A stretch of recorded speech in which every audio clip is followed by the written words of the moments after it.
What if I told you a parrot built a water park in the desert? In a burning desert village, water was just a dream for the people.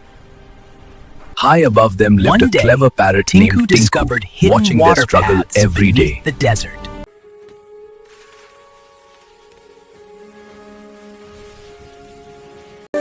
Tinku shared a crazy idea to build a water park right here.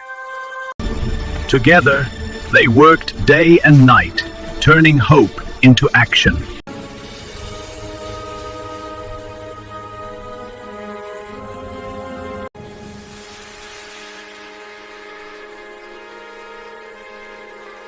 Suddenly, water burst from the desert floor. The dry desert transformed into a joyful water park.